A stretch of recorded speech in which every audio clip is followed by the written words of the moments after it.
झूठ, मक्कारी, बेईमानी, झूठा प्रोपेगेंडा है ये। इन लोगों की सोच ये है कि हर तीसरा मुसलमान आतंकवादी बताओ।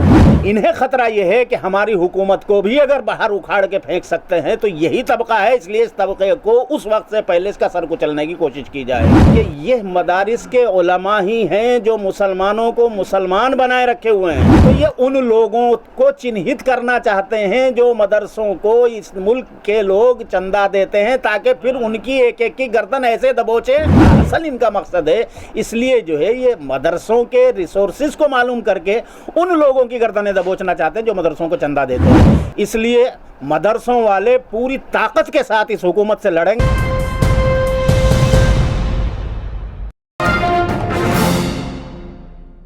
मदरसे के सर्वे को लेकर घमासान छिड़ा हुआ है। इस वक्त मदरसों का जो सर्वे है वो तय हो चुका है कि मदरसों का सर्वे किया जाएगा, लेकिन मुस्लिम तंजीमें हों या मुसलमान रहनुमा हों, वो इस वक्त सर जोड़ कर बैठ रहे हैं और ये बात की जा रही है कि मदरसों का सर्वे करने के पीछे आखिर सरकार की नीयत क्या है। आपको ये भी बता दूं कि मदारिस के अंदर अब ये भी देखा जा रहा है कि कौन कौन से मदरसे हैं जो गैर कानूनी तौर पर चलाए जा रहे हैं और जिनकी सरकार को नॉलेज नहीं है, जिनके बारे में सरकार को इत्तला नहीं है। तो उन मदरसों में आखिर क्या हो रहा है। सरकार का कहना है कि मदरसों का मॉडर्नाइजेशन होगा, तालीम जो है वो लेटेस्ट दी जाएगी। तो अब ऐसे में होगा क्या, देखना ही है। मेरे साथ बातचीत करने के लिए सीनियर जर्नलिस्ट अब्दुर्रहमान आबिद साहब मौजूद हैं।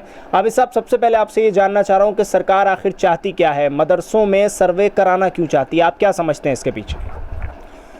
मदरसों का सर्वे सरकार इसलिए कराना चाहती है कि उन्हें ये बात अच्छी तरह मालूम है, जिन लोगों के हाथ में इस वक्त सरकार है या कहिए जिन लोगों के कब्ज़े में हुकूमत है मुल्क की, उन लोगों को अच्छी तरह से मालूम है कि इस मुल्क में अगर आज़ादी की जोत जगाने वाला कोई तबका सबसे पहले खड़ा होने वाला तबका है तो वो मदरसों के उलमा हैं।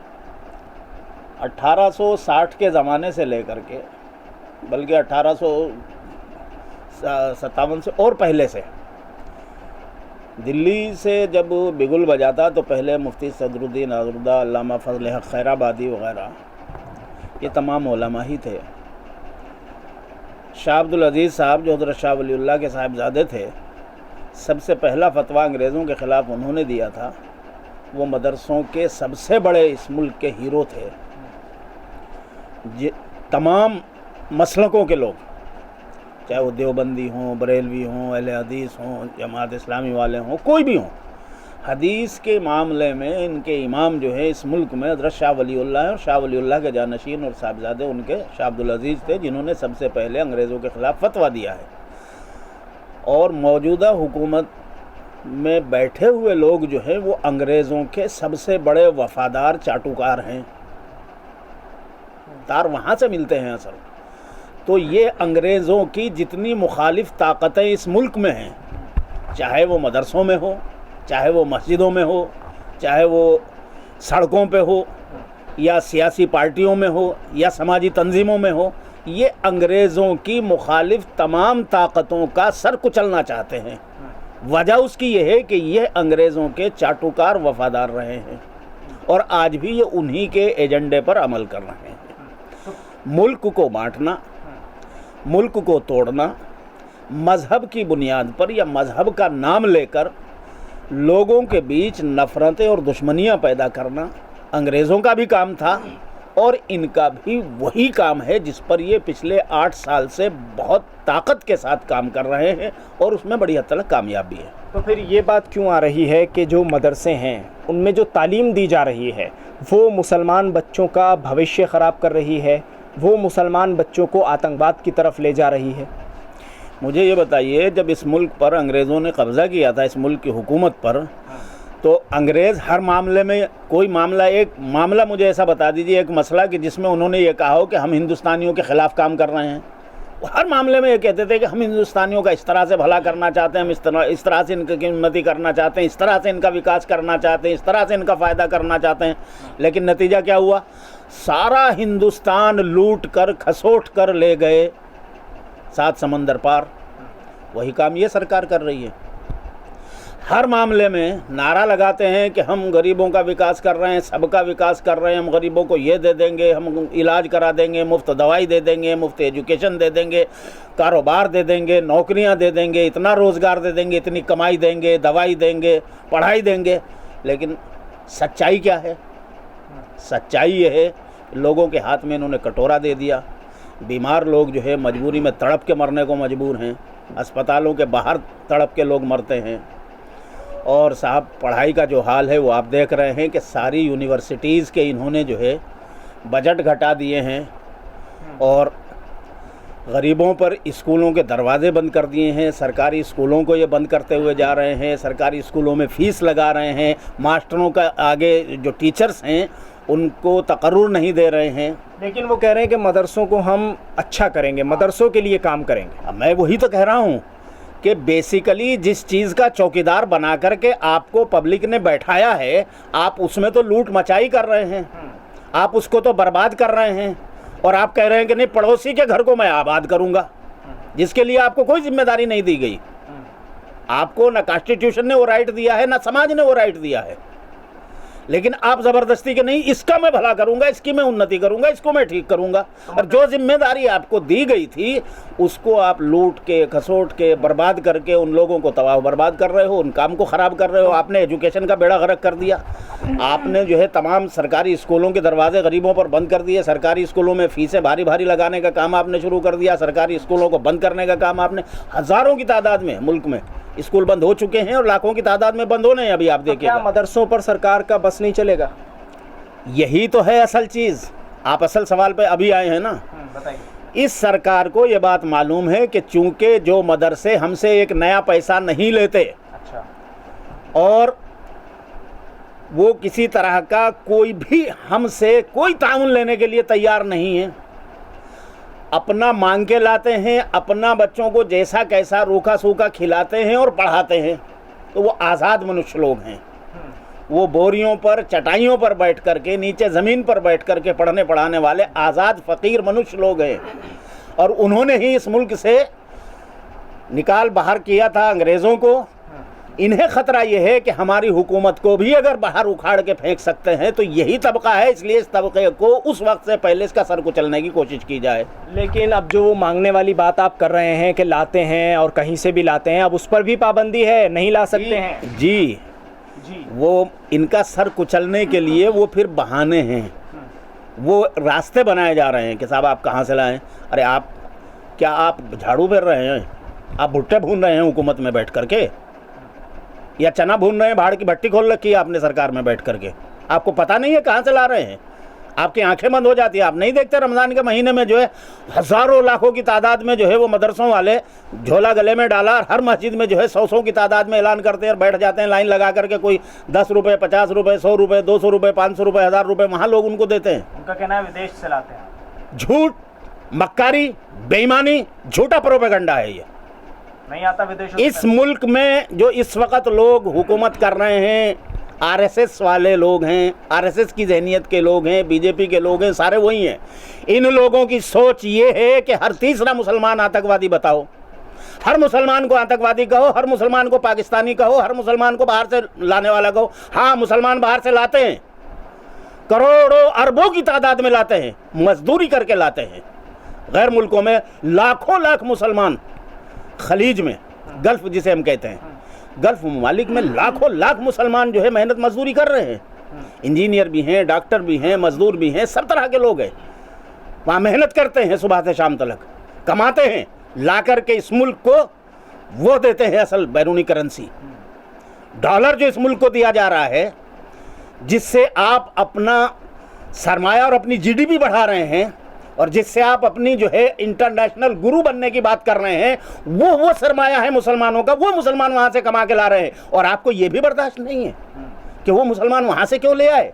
अरे रात दिन मजदूरी कर रहा है, रात दिन अपना बदन खटा रहा है। तो आपको अब अब्दुल रहमान साहब, आप नहीं चाहते कि भाई मदरसे जो हैं वो मॉडर्नाइज हो जाए, मदरसों में भी वो सब आधुनिक तालीम दी जाए कि जिसकी ज़रूरत है? क्यों नहीं चाहते आप? देखिए, मदरसा अरबी का लफ्ज़ है। अच्छा। मदरसे का मतलब होता है पाठशाला। अब आप बस, पाठशाला जो है वो हिंदी का लफ्ज़ है, मदरसे का बिल्कुल शुद्ध तर्जुमा है ये। सही अनुवाद जो है हिंदी में शुद्ध अनुवाद है बिल्कुल, पाठशाला, मदरसा। अरबी में कहेंगे मदरसा। मदरसे दो तरह के हैं, एक स्कूल हम जिन्हें कहते हैं वो अंग्रेज़ी में कहते हैं स्कूल, पाठशाला कहते हैं हिंदी में, अरबी में कहते हैं मदरसा। अब वहाँ पर पढ़ाई जो है मुख्तलिफ़ तरह की होती है। कुछ मदरसे या स्कूल वो ऐसे हैं या पाठशालाएँ ऐसी हैं कि जो आधुनिक शिक्षा देते हैं, जो इस वक्त कुछ ऐसे हैं जो मॉडर्न शिक्षा देते हैं, कुछ ऐसे हैं जो अपनी खालिस मजहबी तालीम देते हैं। हमारे मदरसों में भी दो कैटेगरी उन्हीं हैं। से है मसला जो खालिस तालीम देते मैं हैं। कह रहा हूँ हमारे मदरसों में भी दो तरह की कैटेगरी हैं। एक मदरसे वो हैं कि जो आधा तीतर आधा बटेर हैं, अच्छा, कि वो मुकम्मल सरकारी तो नहीं है लेकिन सरकार से ऐड लेते हैं, जो मदरसा बोर्ड के तहत चलते हैं।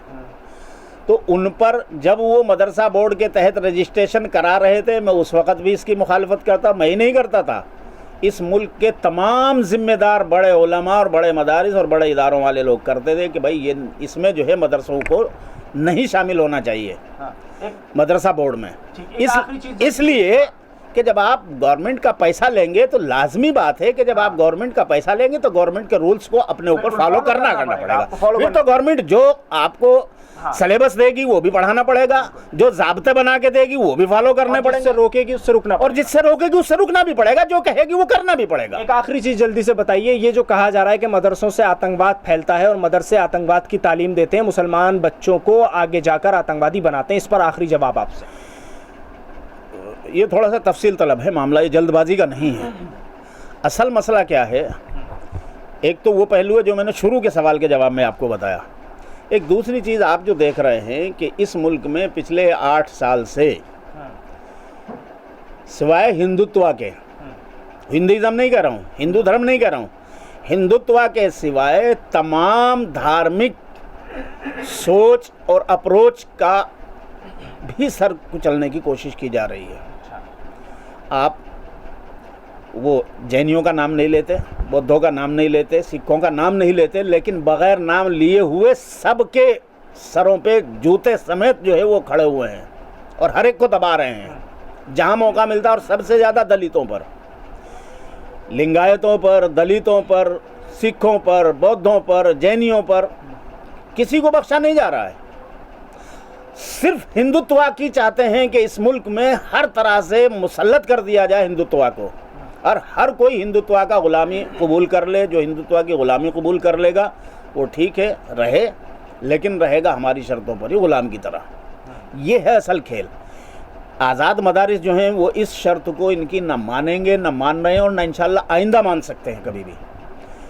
ये कितनी ताकत लगा लें, देखिए ये चाहते हैं कि साहब आपको कहाँ से पैसा आता है। इन्हें खूब मालूम है कि विदेश से कोई पैसा नहीं आता, लेकिन इन्हें ये मालूम है कि साहिल पैसे देता है। साहिल 50,000 रुपये मदरसे को देता है, आबिद जो है 10,000 रुपये मदरसे को देता है सालाना। तो ये उन लोगों को चिन्हित करना चाहते हैं जो मदरसों को इस मुल्क के लोग चंदा देते हैं, ताकि फिर उनकी एक एक की गर्दन ऐसे दबोचें जैसे ये एक एक करके मुख्तलिफ सियासी पार्टियों के लीडरों को और सोशल वर्करों को और मुख्तलिफ समाजी तंजीमों के लोगों की गर्दनों को दबोच दबोच करके जो है कहीं ईडी, कहीं आईटी, कहीं सीबीआई, कहीं आईबी और कहीं एनआईए और कहीं कोई और, इन तरह तमाम जो सिक्योरिटी और मुख्तलिफ़ तरह की जो एजेंसियां हैं, इन्वेस्टिगेशन एजेंसियां, इन तमाम को पीछे लगा करके इन सब की गर्दनों को दबोचना असल इनका मकसद है।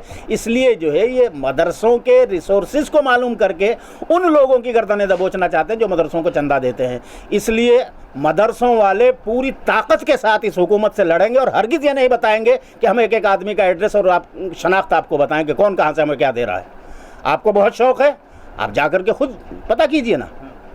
हमारे पास हिसाब है, ऑडिट है, उस ऑडिट हिसाब को, हाँ कुछ जो मदरसे शख्सी होते हैं, जैसे कि 5 बच्चे कोई रखे बैठा, कहीं 10 बच्चे रखे बैठा, कुछ ऐसी मानता हूँ, कुछ ऐसी बदइंतज़ामियाँ भी हैं, या बाज़ जगह जो है बाज़ लोगों ने अपने इस तरह के अपनी ज़ाती मदरसे या इदारे खोल करके अपने कारोबारी वो चला रखें।